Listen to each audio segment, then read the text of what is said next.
Mais bon, comme je l'ai déjà dit plein de fois, j'avais déjà battu Ricky en mangeant des donuts et en buvant de l'eau sucrée. Et ça c'est la vérité, tout le monde le sait. On se retrouve aujourd'hui avec James Stewart, le pilote américain. Il va te parler de physique, de contraintes, de burn-out. Tu vas voir un peu ce que c'est la vie de pilote de très haut niveau et tu vas voir que c'est pas rose tous les jours. Ouais, je crois que c'était en 2008.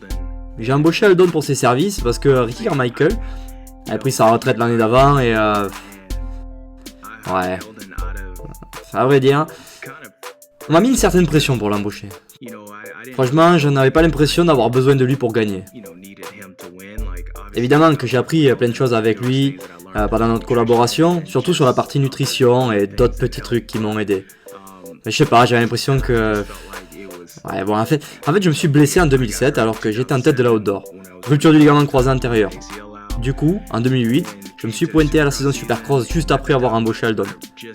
À ce moment-là, on avait mis en place sa méthode de camp d'entraînement et là, je me blesse au croisé juste avant que la saison démarre.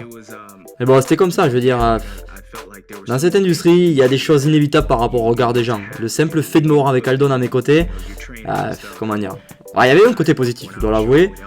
Rien qu'en me voyant avec lui, en fait, les gens avaient en tête que j'étais affûté. Voilà, c'était vraiment ce qu'ils voyaient en nous voyant tous les deux.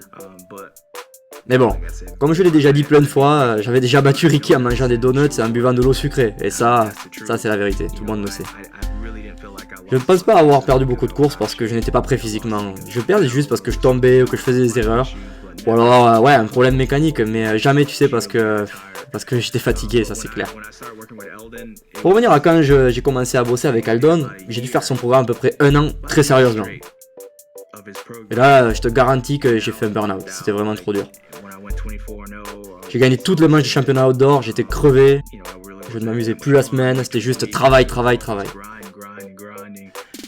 Du coup, en 2009, quand je suis arrivé à la nouvelle saison de Supercross, j'étais dans un état d'esprit vraiment différent. En fait, je le payais juste pour montrer aux autres qu'il était à mes côtés. C'était juste genre, tu vois, Aldon est avec toi, tu fais son programme et trucs comme ça, mais c'est tout quoi. Il fallait vraiment que je trouve une solution pour m'amuser, parce que la différence entre moi, Ricky et d'autres gars, c'était jamais un problème de faire la course contre eux. Il y avait en fait un standard qui avait été établi naturellement. Les gens attendaient de moi que je sois devant, ou moi-même j'avoue que je me mettais beaucoup de pression aussi. Je suis différent, je suis arrivé dans ce sport différemment, je travaillais différemment. Non seulement dans l'entraînement et sur les compétitions c'était très dur, mais bon c'était surtout cette pression mentale qui était insupportable en fait. Tu sais, dans le sport en général, il y a souvent 2 types de pilotes. Il y a des pilotes qui prennent du plaisir en ayant des résultats, de très bons résultats, et ces pilotes-là, ça va être vraiment des bourreaux du travail. Ils vont pouvoir s'infuser des quantités de travail énormes parce que justement leur plaisir personnel, c'est d'avoir des très bons résultats. Donc ils vont tout faire pour obtenir ces très bons résultats. Un peu à l'image de Ricky Carmichael. Il y a d'autres pilotes, au contraire, comme James Stewart, qui vont prendre du plaisir en faisant de la moto, en faisant leur sport, et ce plaisir-là va amener à des résultats énormes, comme on l'a vu avec ces pilotes-là. Souvent, la plupart des êtres humains sont conçus de la manière suivante, c'est prendre du plaisir en faisant quelque chose, et ce plaisir fait qu'ils vont le faire de plus en plus, et ils vont avoir des résultats grâce à ça. Tu fais peut-être partie de ces pilotes-là qui arrivent à être performants les jours où ils se font plaisir.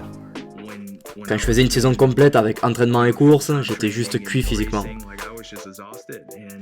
Et là, je me suis dit qu'il n'y avait pas moyen que ça continue comme ça.